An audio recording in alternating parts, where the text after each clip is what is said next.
Good morning, everyone. Today, as a part of pharmacology, we will deal with the topic drugs used on the urinary system.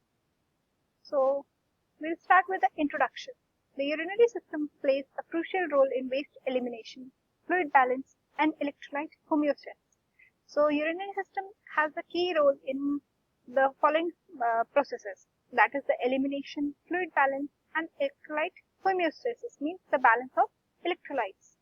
Various drugs are used to influence renal function, treat infections, and manage conditions affecting the urinary system. There are various drugs which have different effects on the renal system depending on how they are functioning.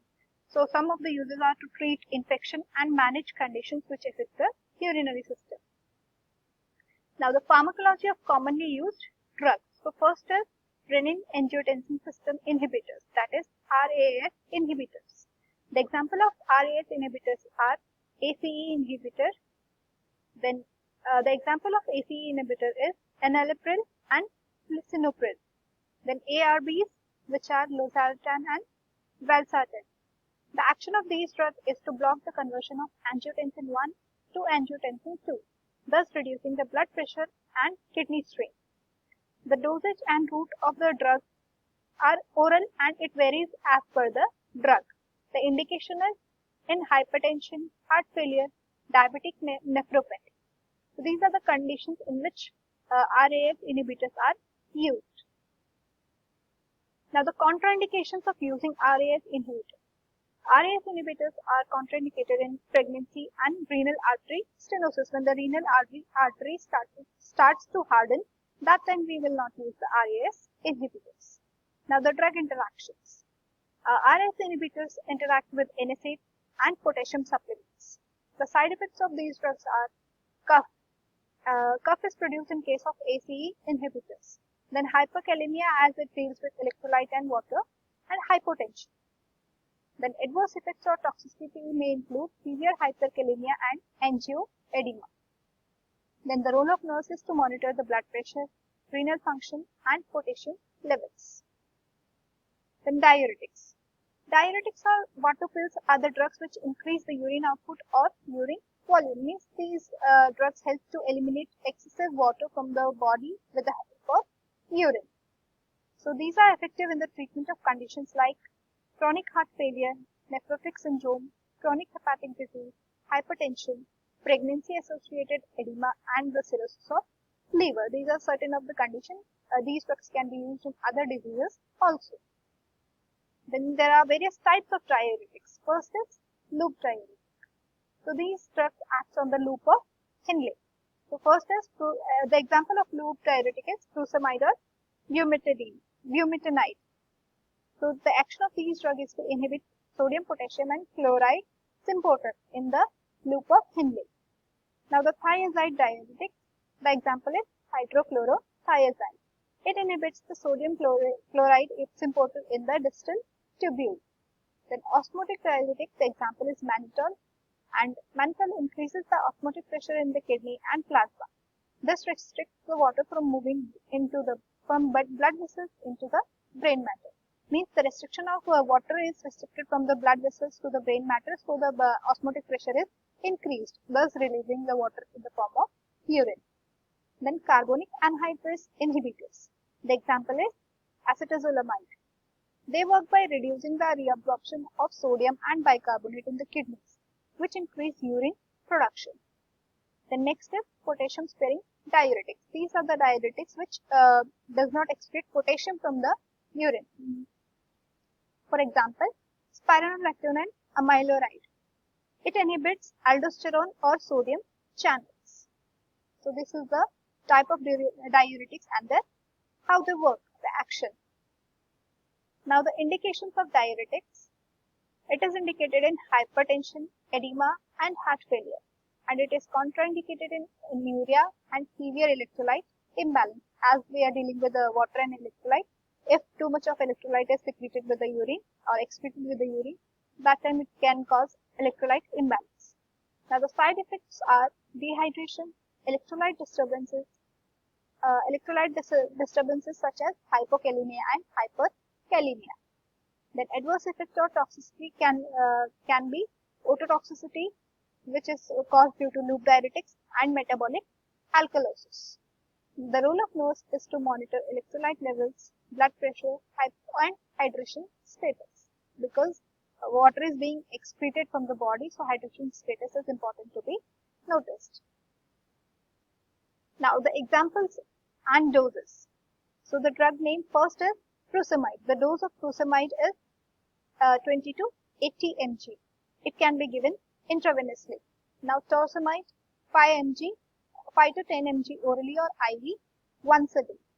Then chlorothiazide 500 to 1000 mg per orally or intravenously. It is given once a day or 2 times a day. Then hydrochlorothiazide 25 to 50 mg once a day is the prescribed dose. Then benzthiazide 25 mg is given. Mannitol is given 50 to 100 grams intravenously. Then acetazolamide is given 125 to 250 mg orally or intravenously. Then spironolactone, it is given 25 to 200 mg per day in 1 or 2 divided doses. And about amiloride, it is given 5 to 10 mg once a day. Now antidiuretics. Diuretics were the agents which were causing excessive urine secretion or excessive urine output. Now antidiuretics are substances or medication that reduces the urine production by promoting water reabsorption in the kidney. They help maintain body fluid balance and are often used to treat conditions like diabetes insipidus and nocturnal enuresis, which is also known as bedwetting. Now the clinical uses of antidiuretics.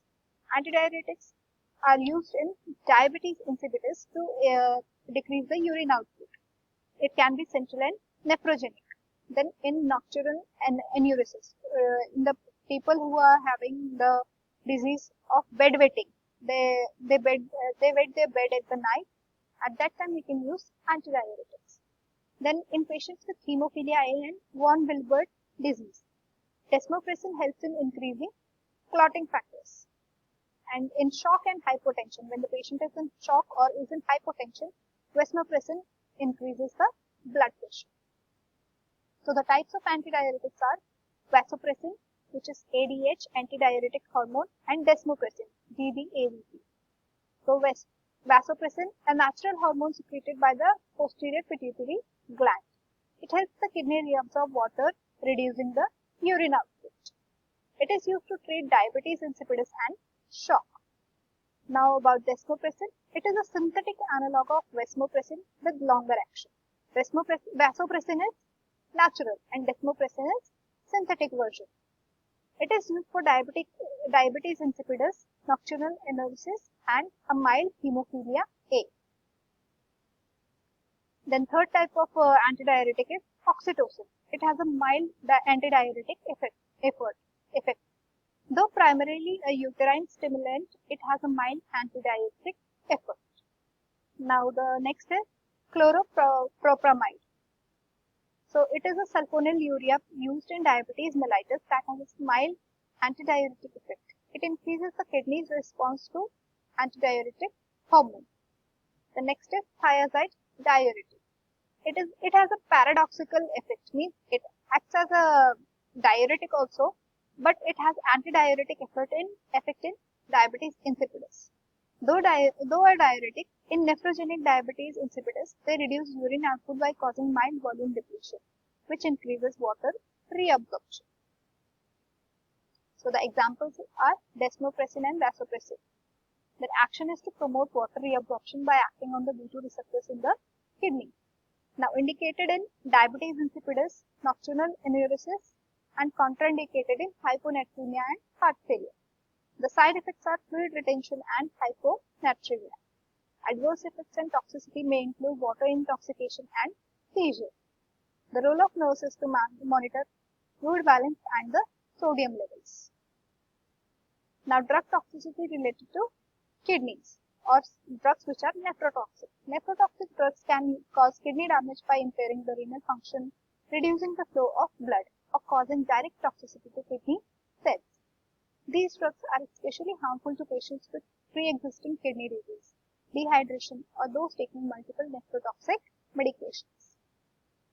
The examples are NSAID, aminoglycosides, and contrast agents, as well as amphotericin B. The action is direct nephrotoxicity via ischemia or tubular damage. Indications are various. For example, anti-inflammatory medications, antibacterials, antifungals. Contraindications in pre-existing renal impairment. If the person is already having a renal disorder, that time we will not use. Then side effects: reduced glomerular filtration rate and electrolyte imbalance. Adverse effects of toxicity may include acute kidney injury and chronic kidney diseases.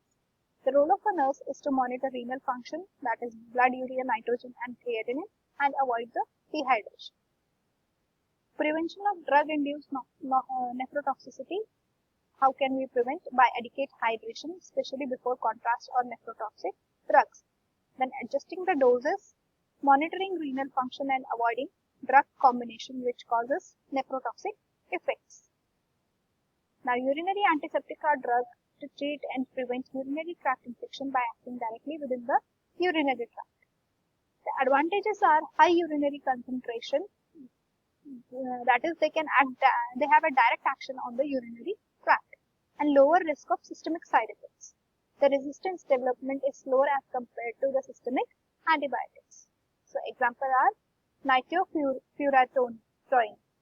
The mechanism of action is inhibits the bacterial enzymes involved in carbohydrate metabolism as well as cell wall synthesis. It is used in first-line treatment for uncomplicated lower UTI and not effective for pyelonephritis or prostatitis. The side effects include gastrointestinal upset, pulmonary fibrosis, and hemolysis in J6PD deficiency. Examples are methenamine. The action is direct antibacterial action in the urinary tract indicated in lower UTI and contraindicated in renal impairment. The side effects include GI upset, pulmonary reactions, and adverse toxicity includes hepatotoxicity and peripheral neuropathy. The role of a nurse is to encourage fluid intake, monitor liver function. So these are the examples of a urinary antiseptic, whether it is bactericidal or bacteriostatic, and what it is best for, where it is contraindicated, and the side effects. The treatment of UTI depends on severity, location of infection, and patient factors such as pregnancy, gender, and antibiotic resistance.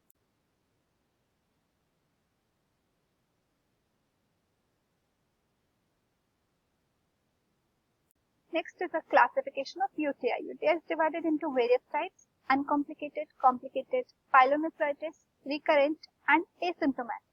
The site of infection according to each is bladder, anywhere in the urinary tract, kidney, and anywhere else. The symptoms are dysuria, urgent or frequent suprapubic pain, and cloudy urine. More severe symptoms include risk of kidney damage. Then other symptoms are fever, flank pain, chills, nausea, and vomiting. Now, the treatment of UTIs can be done through acidifiers or alkalinizers. So, urinary acidifiers examples are ascorbic acid, ammonium chloride. The action is to lower urine pH and enhance antibiotic effectiveness. It is indicated in recurrent UTI and contraindicated in acidosis and renal disease. Side effects may include GI upset and metabolic acidosis. Adverse effects include severe acidosis and electrolyte imbalance, and the role of nurses to monitor the pH and electrolytes. Now, urinary alkalinizers examples are sodium bicarbonate and potassium citrate.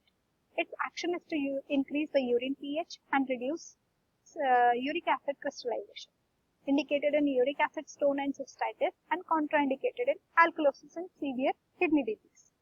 Now, the side effects include fluid retention, hypernatremia, and adverse effect includes severe alkalosis and electrolyte imbalance. The role of a nurse is to monitor pH, hydration, and electrolytes. So, in conclusion, understanding the pharmacology of urinary system drugs is crucial for safe and effective patient care. Nurses play a vital role in monitoring drug effects, prevention, and preventing adverse reactions, and educating the patients. Thank you.